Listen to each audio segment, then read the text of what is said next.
So the cold truth, the incontestable fact on yet another bitter day for the masses in Nigeria, is that a lack of trust in the politicians and the electoral system is deeply felt for miles around. As the campaigns kick off, trust is once again in the line of fire as Nigerians prepare for the 2023 elections and assess the candidates in this campaign season. In a world of broken promises, in a country in which politics is perceived to be dominated by unprincipled people who scrounge on the system and who don't appear to inhabit the same world as most citizens, it seems pretty clear why the boys' club of politicians don't rank highly for most Nigerians in the trust stakes. And now here we go again, with campaign promises clashing with that issue of trust. But it's not just the politicians. The issue of trust seems to be multidimensional in Nigeria, with many people mistrusting the electoral system and the electoral body that conducts the elections. Well, for more on this, I'm joined now in the studio by the writer, former member of the House of Representatives and former Director General of the Nigerian Maritime Administration and Safety Agency, NIMASA, Dr. Dakuku Peterside. Good to see you again. Thank you, Charles. And one of the reasons we picked up this topic again is that you wrote another sterling article on the issue of trust, which I have digested. How much are the candidates in this election cycle confronted with the issue of trust and their own integrity as we enter the campaign season? Well, virtually all the candidates are daily confronted with the issue of trust. I don't like to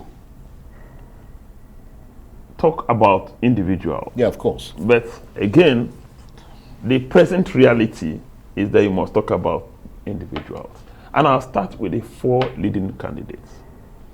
The four leading candidates have had the opportunity of serving in various capacities in the past.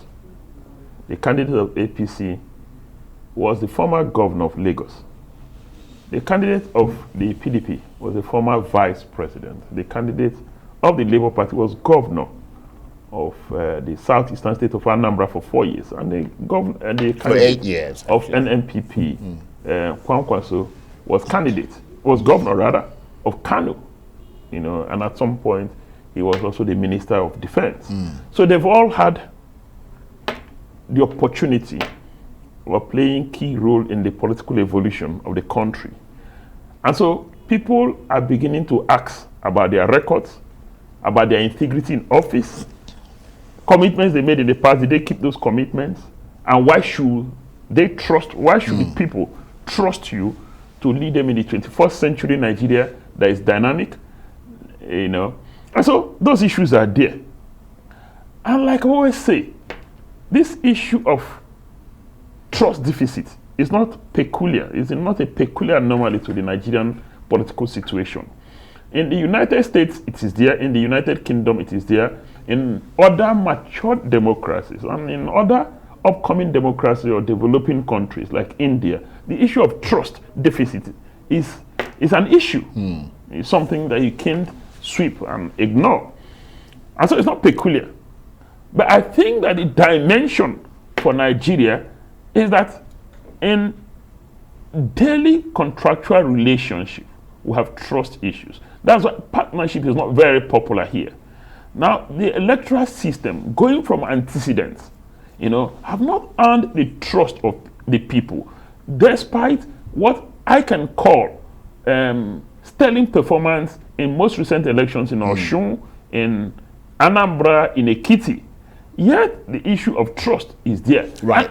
I'm going to come to that issue of the electoral body and the electoral system in just a minute, but I want to get the candidates out of the way, sort of thing. How should they confront that issue of trust? Is it by talking to the people, having a discussion with them about the things that worry them and the things that make them say, I can't trust you?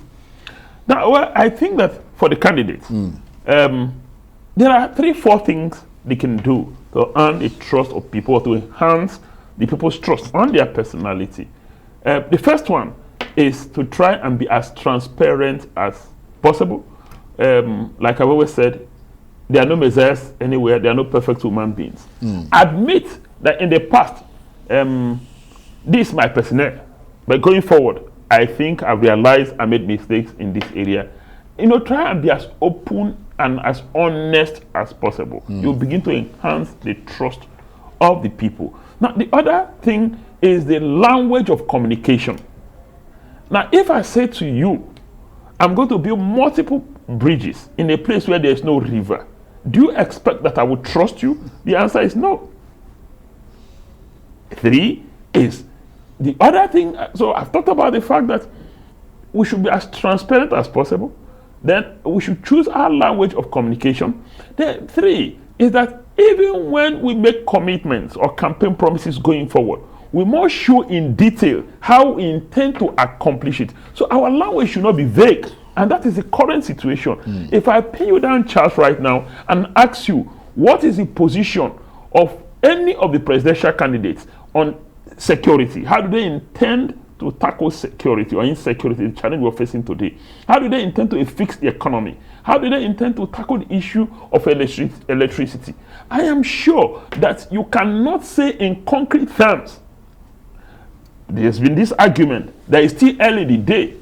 We expect that they will roll out not just their programs, but the final details of how they intend to accomplish those things, the strategy, the financial implication, how they intend to source the fund, how they intend to implement it, the policy intervention they need to put in place to achieve those objectives, and what will be the opportunity cost if they don't fix education. So just reflect for us then on the deep implications of this mistrust. How will low levels of trust in politics affect this election? Now, if the people don't believe their politicians, it will affect them in diverse ways. There will be no motivation to go out and vote. The tendency is that people will generalize that these politicians will not make any difference. Why waste my time to go and cast my vote? So you think the candidates could be undermined by the issue of trust? Very true. Particularly this time around. Right. So that's one. Now, 2 is the fact that if we continue with this current system where candidates cannot be held accountable even when they come to office, then people will begin to lose confidence in democracy. They'll begin to look at alternative governance models. And that's not good for us. That will be choosing the path of retrogression instead of choosing the path of progress. Right, but of course, when they begin to lose confidence in the system of government we call democracy, representative government.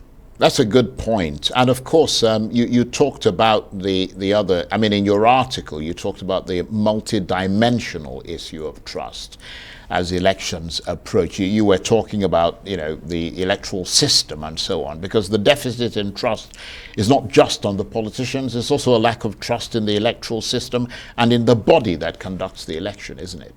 And you see, that's too glaring for us, and the credibility of INEC or trust of the people in INEC is critical to the successful conduct of elections, not just in Nigeria, all over the world, when we talk about electoral management body. And indeed, there are anchors, there are elements of credibility or trust.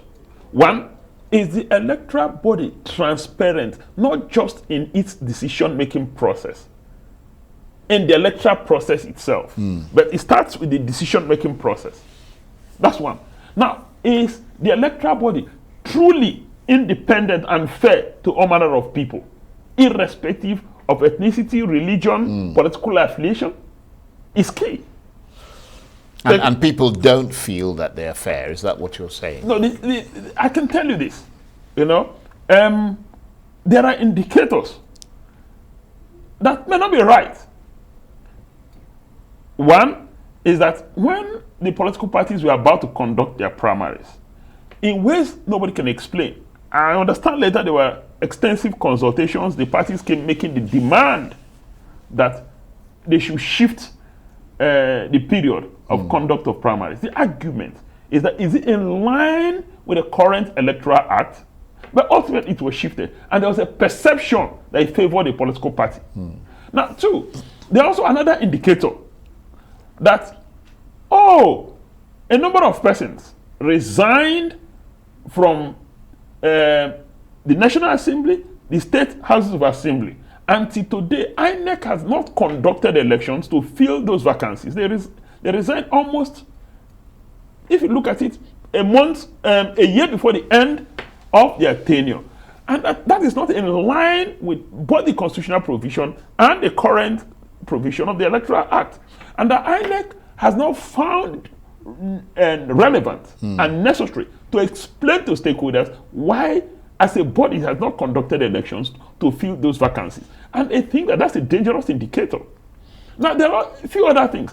And so it takes you back to the decision-making process of INEC. Is it truly independent? Right. Well, does it follow? Is it in line with the provisions of the Constitution? Is it in line with the provisions of the Electoral Act? And those are legitimate questions. But concerns, actually. Yeah. I mean, is there also the fear about the voting process itself, the electronic voting? Is there fear that hackers could influence the outcome of the 2023 election, and therefore that also breeds mistrust? I mean, we heard the CUPP repeatedly raise the alarm and warn of all kinds of frightening possibilities going forward. It is a possibility. Technology for election management is still evolving. And you know one thing about technology, every day there are new developments about technology.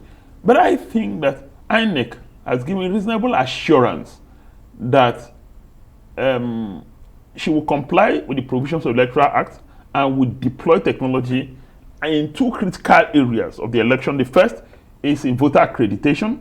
The second is in uploading of the results, which will ultimately tally with the hard copy of the results. And I have no reason to doubt INEC. But people have concerns. Concern number one is the quality of the voters register. And it's a legitimate concern. Now, concern number two is the fact that there is rumor, unfounded rumor, not for us to bother, on the fact that, look, INEC plans to jettison electronic uploading of results. And the argument is hinged on the fact that they don't have internet connectivity in some parts of the country. Now, another dimension of the argument is that because of insecurity, the INEC may not follow strictly the bimodal voter accreditation system in some parts of the country.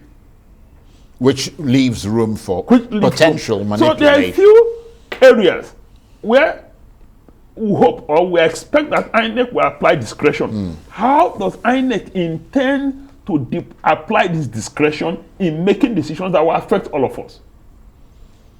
Well, I'm very glad you raised these questions and that you keep raising them, because you've brought this point up, you've written articles about them, and keep doing that, because that's a very important thing to have as a check and balance as we go into the elections. And of course, Dr. Dakuku Peterside is a writer, former member of the House of Representatives, and former Director General of the Nigerian Maritime Administration and Safety Agency, NIMASA. Thank you very much indeed. Thank you, Charles.